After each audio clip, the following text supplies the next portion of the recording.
તો ચાલો ગાઈસ આજથી આપણે 3 ફેઝ એસી સર્કિટ છે ચાલુ કરીએ। 3 ફેઝ જનરેશન આજે જોશું। 3 ફેઝ જનરેશન છે કઈ રીતના થાય એના વિશે આપણે આજે જોશું। જેવી રીતના આપણે સિંગલ ફેઝનું જનરેશન જોયું હતું એવી રીતના હવે 3 ફેઝનું જનરેશન જોઈશું કે 3 ફેઝનું જનરેશન છે કઈ રીતના થાય તે। ચાલો તો ફર્સ્ટ ઓફ ઓલ જો 3 ફેઝનું જનરેશન કરવા માટે આપણે છે 3 કોઇલ લેસી। 3 ફેઝ માટે આપણે 3 કોઇલ લેસી। જેવી રીતના આપણે સિંગલ ફેઝ માટે એક કોઇલ લેતા હતા તેવી રીતના આપણે 3 ફેઝ માટે પણ આપણે 3 કોઇલ લેવાની છે। તો હવે ફર્સ્ટ ઓફ ઓલ 3 કોઇલ છે લઈશ। તો પહેલા હું ફર્સ્ટ કોઇલ ડ્રો કરું છું। એક પહેલી કોઇલ મેં લઉં છું, આ કોઇલ લીધી મેં પહેલી, બરાબર। કોઇલ નંબર 1 જેનું નામ હું 1 અને 1 ડેશ નામ આપું છું, બરાબર। કોઇલ નંબર 1, કોઇલ નંબર 1 લેવાઈ ગઈ, હાલો હા। પછી હું છે કોઇલ નંબર 2 લઉં છું। તો કોઇલ નંબર 2 એવી રીતના લેવાની કે પેલી કોઇલ કરતા એ 120 ડિગ્રી પાછળ રહે એવી રીતના લેવાની। કોઇલ નંબર 2 તમે લ્યો તો 120 ડિગ્રી પેલી કોઇલ કરતા 120 ડિગ્રી પાછળ રહે। તો પાછળ રહે એ માટે તો હું પેલા કોઇલ નંબર 2 ડ્રો કરું। આ એનો છે વચ્ચે આનું પ્લન્જર છે, ત્યાંથી કોઇલ નંબર 2 ડ્રો કરું। 2 પાછળ મેં તમને પહેલા કીધું હતું પાછળ રહી એટલે તમારે નીચે જવાનું। આમ નીચે જાય એનો મતલબ પાછળ રહેવું। લેગિંગ હંમેશા શું હશે, નીચે જ આવશે। તો લેગિંગ હંમેશા નીચે આવશે તો તમારો છે એ 2 ડેશ 2 અહીંયા આવશે ને 2 ડેશ તમારો અહીંયા આવશે, બરાબર। તો અહીંયા તમારો 120 ડિગ્રી આ પાછળ થઈ ગયું। મેં તમને પહેલા કીધું હતું પાછળ એટલે કે આમ નીચે જવું એનો મતલબ પાછળ થાય। લેગિંગ છે નીચે થાય, નીચે જાય, ઉપર છે એ લીડિંગ થાય। મેં તમને મારા લેક્ચર તમારું લેગિંગ અને લીડિંગનો લેક્ચર જોવું ઇમ્પોર્ટન્સ છે એટલે જ હું તમને કહું છું, બરાબર। તો એટલી વસ્તુ થઈ ગઈ। હવે તમારે છે આનાથી પાછું આમ ફેરવવું છે આમ। તો હવે તમારે શું થશે, આ ડાયરેક્શનમાં મારે જે લેગિંગ કરાવવું 120 ડિગ્રી, તો મારે છે અહીંયા કોઇલ છે પ્લેસ કરવી પડશે, અહીંયા કોઇલ પ્લેસ કરવી પડશે। તો ચાલો આ તમારી ત્રીજી કોઇલ। તો 3 ક્યાં આવશે, 3 કેમ કે અહીંથી 120 ડિગ્રી પાછળ હોવું જોઈએ, અહીંથી 120 ડિગ્રી તમારું પાછળ હોવું જોઈએ। આ કોઇલ નંબર 3 આવી ગઈ, આ 3 ડેશ આવી ગયો। આ 3 કોઇલ છે એકબીજા વચ્ચે 120 ડિગ્રીના અંતરે આપણે કોઇલ છે પ્લેસ કરી દીધી, બરાબર। હવે આ કોઇલ હવે મારે શું કરવાનું છે, આમાં છે ઈ મારે છે ફ્લક્સ રાખવાનો છે। ફ્લક્સ આમાં શું હોવું જોઈએ, મારું ફ્લક્સ છે હોવું જોઈએ। તો ચાલો આ છે બધામાં ફ્લક્સ છે આવી ગયો। શું આવી ગયો, ફ્લક્સ છે આવી ગયો। ચાલો તો આ ફ્લક્સ મેં ડ્રો કરી નાખ્યો। આ ફ્લક્સ છે, આપણું ચુંબકીય રેખા છે, આ ફ્લક્સ છે આવી ગયો। હવે આની અંદર આ રોટેટ થશે તો આ ત્રણેય કોઇલમાં ઈએમએફ ઇન્ડ્યુસ થશે। હવે કઈ રીતના ઈએમએફ ઇન્ડ્યુસ થાય મેં તમને પહેલા કીધું હતું કે જો ફર્સ્ટ ઓફ ઓલ જો આવી રીતના ફ્લક્સ હોય અને એમાં કોઈ આવી રીતના ઊભું રાખો તો એમાં મેક્સિમમ ઈએમએફ ઇન્ડ્યુસ આમાં થાય। કેમાં ઇન્ડ્યુસ થાય, મેક્સિમમ ઈએમએફ ઇન્ડ્યુસ આમાં થાય। આમાં આમ રાખો તો એમાં 0 ઈએમએફ ઇન્ડ્યુસ થાય કોઈ પ્લન્જર, બરાબર। હવે જો first of all maximum EMF induce કેમાં થાય મને તમે ઈ કયો। ફર્સ્ટ ઓફ ઓલ છે એ મેક્સિમમ ઈએમએફ ઇન્ડ્યુસ છે એ કેમાં થાય, જો આ એન્ટી ક્લોકવાઇઝ ડાયરેક્શનમાં આપણે ફેરવીએ, આમ એન્ટી ક્લોકવાઇઝ ડાયરેક્શનમાં ફેરવીએ, આમ એન્ટી ક્લોકવાઇઝ ડાયરેક્શનમાં, તો પેલા મેક્સિમમ ઈએમએફ ઇન્ડ્યુસ કેમાં થાય, તો પેલા તમને જુઓ હાવ ક્રોસ આ બધી ચુંબકીય ફ્લક્સની હાવ ક્રોસ કોણ દેખાય, તો 1 ડેશ જેનું નામ કોઇલ નંબર 1 છે। તો કોઇલ નંબર 1 માં પેલા મેક્સિમમ ઈએમએફ ઇન્ડ્યુસ થાય। તો કોઇલ નંબર 1 માં પેલા મેક્સિમમ ઈએમએફ ઇન્ડ્યુસ થાય, કેમાં, કોઇલ નંબર 1 માં। પેલા કોઇલ નંબર 1 માં મેક્સિમમ ઈએમએફ ઇન્ડ્યુસ થાય પેલા, સૌથી પહેલા। પછી કેમાં થાય, તો પછી જો ધીરે ધીરે આમ ફરે, ધીરે ધીરે આમ ફરતું જાય તો આ કોઇલ નંબર 1 2 ની જગ્યાએ આવી જાય આમ, અને કોઇલ નંબર 2 આ કોઇલ નંબર 3 છે, કોઇલ નંબર 3 છે ક્યાં આવી જશે, આમ આવી જશે આમ, કોઇલ નંબર 2। પછી તમારા છે કોઇલ નંબર 2 માં છે મેક્સિમમ ઈએમએફ ઇન્ડ્યુસ થાય, પણ ધીરે ફરતું 3 છે આમ આવી જાય। 3 જ્યારે કાંઈ આવી જાય તો આમ આખું આમ થઈ જાય, તો 3 માં પણ મેક્સિમમ ઈએમએફ ઇન્ડ્યુસ થાય। તો પેલા કોઇલ નંબર 1 માં મેક્સિમમ ઈએમએફ ઇન્ડ્યુસ થાય, પછી કોઇલ નંબર 2 માં મેક્સિમમ ઈએમએફ ઇન્ડ્યુસ થાય, પછી કોઇલ નંબર 3 માં મેક્સિમમ ઈએમએફ ઇન્ડ્યુસ થાય, બરાબર। બટ આ ત્રણેય વચ્ચે એંગલ કેટલો છે માય ડિયર ફ્રેન્ડ્સ, 120 ડિગ્રીનો એંગલ દેખાય છે। હવે આનો વેક્ટર ડાયાગ્રામ ડ્રો કરીએ તો કોઇલ નંબર 1 જો આવી રીતના આમ આવતી હતી, કોઇલ નંબર 1 આમ આવતી હતી, અહીંથી 120 ડિગ્રીના ખૂણે કોઇલ નંબર 2 આવતી હતી, અહીંથી 120 ડિગ્રીના ખૂણે કોઇલ નંબર 3 આવતી હતી, બરાબર। આ કોઇલ નંબર 1 છે, આ કોઇલ નંબર 2 છે। આ કોઇલ નંબર 1 માં V1 નામ આપી દો, કોઇલ નંબર 2 નું તમે V2 નામ આપી દો, અને કોઇલ નંબર 3 નું V3 નામ આપી દો। તો અહીંથી પેલા જો પેલા કોઇલ નંબર 1 છે, હાલો આ કોઇલ નંબર 1 આવી ગઈ, પછી આ કોઇલ નંબર 2 છે, કોઇલ નંબર 3 આવી ગઈ, પછી આ કોઇલ નંબર 3 છે, તો કોઇલ નંબર 3 છે એ આવી ગઈ। ત્રણેય વચ્ચે કેટલો છે, 120 ડિગ્રીનો તફાવત છે, અહીંયા 120 ડિગ્રીનો તફાવત છે, અહીંયા 120 ડિગ્રીનો તફાવત છે। ચાલો હવે મને તમે કયો આનું મારે છે ઈ વોલ્ટેજનું ઇક્વેશન છે એ લખવું છે, તો હું કઈ રીતના વોલ્ટેજનું ઇક્વેશન છે એ લખીશ? તો જો વોલ્ટેજ V1 નું ઇક્વેશન હું લખીશ આવી રીતના V1 નું, તો V1 તો મારો રેફરન્સ છે. આ શું છે? રેફરન્સ છે. રેફરન્સ હોય તો એમાં Vm1 sin ઓમેગા ટી આવી જશે. હાલો, આવી ગયું. હવે જે લીડિંગ અને લેગિંગ નો છે, મારો વિડીયો જોયા, લેક્ચર જોઈને આવ્યા હશે એને તો હાવ ઈઝી લાગશે. ચલો V2 નું EMF નું ઇક્વેશન બનાવો, તો કઈ રીતના બનાવશું? સર V2 અહીંયા છે, V1 કરતા 120 ડિગ્રી નીચે છે. નીચેનો મતલબ લેગિંગમાં છે, પાછળ છે. આવી રીતના આને તેમ નીચે છે, આની નીચે છે. નીચેનો મતલબ છે લેગિંગમાં છે, પાછળ છે. તો V2 નું EMF ઇક્વેશન નું કઈ રીતના બનાવીશ? તો Vm2 sin ઓમેગા ટી, પછી કેમાં છે? લેગિંગમાં છે. લેગિંગ માટે નેગેટિવ આવે.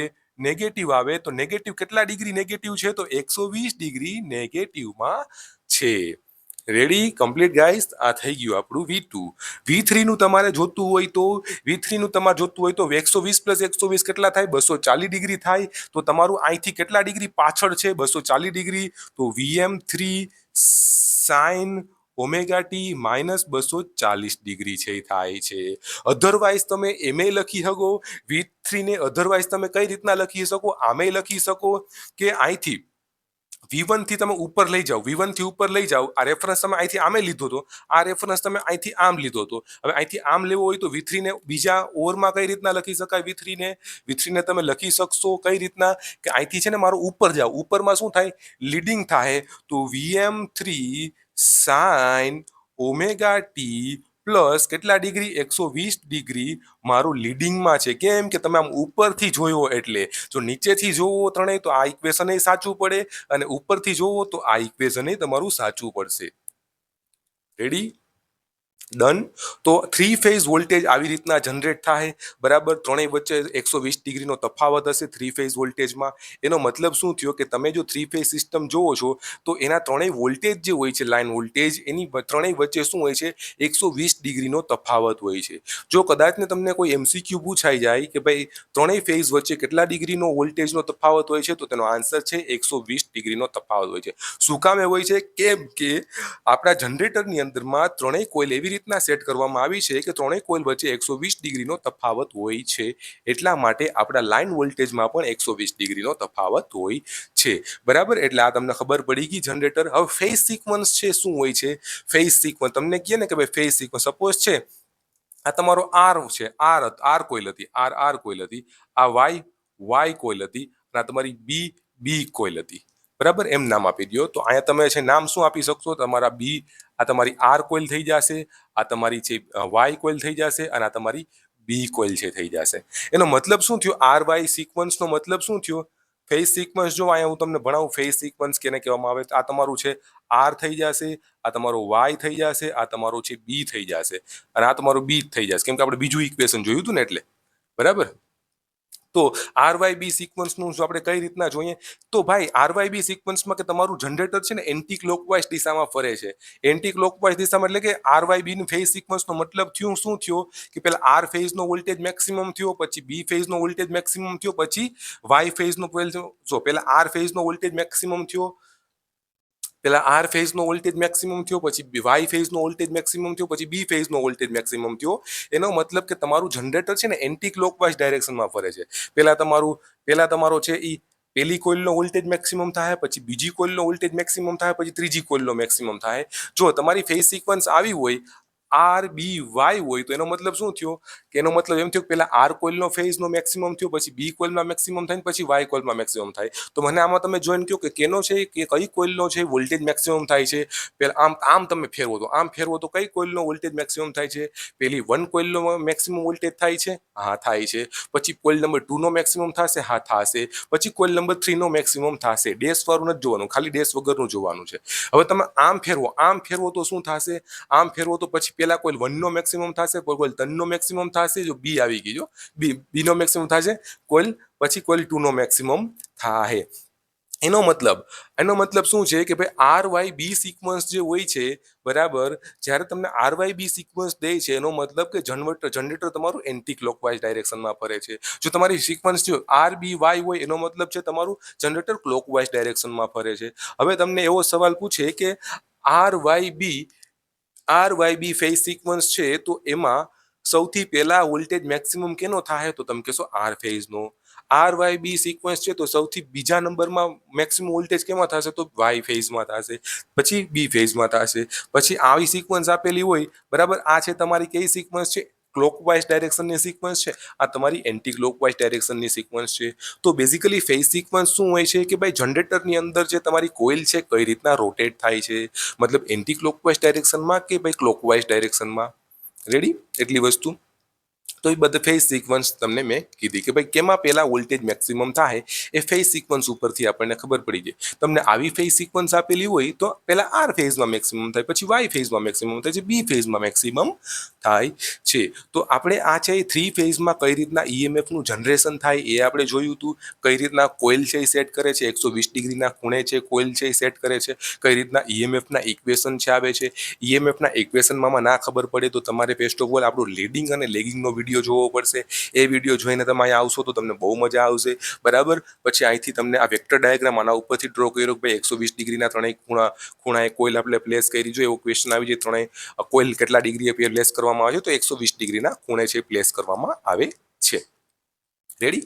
હવે થ્રી ફેઝમાં હંમેશા યાદ રાખવાનું કે તમારું જે થ્રી ફેઝ હોય તો 360 ભાંગ્યા 3 કરો એટલે તમારું થ્રી ફેઝ વોલ્ટેજમાં કેટલા ડિગ્રીએ તમારે રાખવું ને તમને ખબર. ખૂણાએ રાખો ને તો 12 13 36 એટલે 120 ડિગ્રી આવી ગયો. હવે તમને પૂછે સિક્સ ફેઝમાં કેટલા ડિગ્રી, સિક્સ ફેઝ બનાવવું હોય સિક્સ ફેઝ તો કેટલા ડિગ્રીએ મારે રાખવો પડે તો ભાંગ્યા 6 કરી નાખવાના. છાંયે 36 તો 6 ફેઝ વાળું બનાવવું હોય ને તો 60 ડિગ્રી આ તમારે પ્લેસ કરવી પડે. કોઇલ 6 કોઇલ 60 ડિગ્રીએ તમારે પ્લેસ કરવી પડે બરાબર. એવી રીતના તમને ક્વેશ્ચન આવી શકે બરાબર. જો 3 ફેઝ હોય તો 360 ભાંગ્યા 3 120 આવી. 6 ફેઝ હોય તો 360 ભાંગ્યા 6 તો છાંયે 36 તો 60 ડિગ્રી આવી ગઈ. તો 6 કોઇલ 60 ડિગ્રીના પ્લેસે કરવાની 6 ફેઝ સિસ્ટમમાં. થ્રી ફેઝ સિસ્ટમમાં 3 કોઇલ 120 ડિગ્રીના ખૂણે પ્લેસ કરવાની રહેશે. એવો ક્વેશ્ચન એક ફેરી પૂછાઈ ગયો કે 6 ફેઝ સિસ્ટમમાં આપણે કેટલા ડિગ્રીએ કોઇલ પ્લેસ કરવી પડે તો સિમ્પલ 360 ભાંગ્યા 6 કરી નાખવાનું. છાંયે 36 છાંયે કેટલા 36 60 ડિગ્રીના તમારે ખૂણા રાખવા પડે ત્રણેય કોઇલ વચ્ચે. તો રેડી? આ લેક્ચર આપણો હતો થ્રી ફેઝ ઈએમએફનું જનરેશન કઈ રીતના થાય, કઈ રીતના ઇક્વેશન આવે એ. Ready? Done. Thank you guys. Bye by.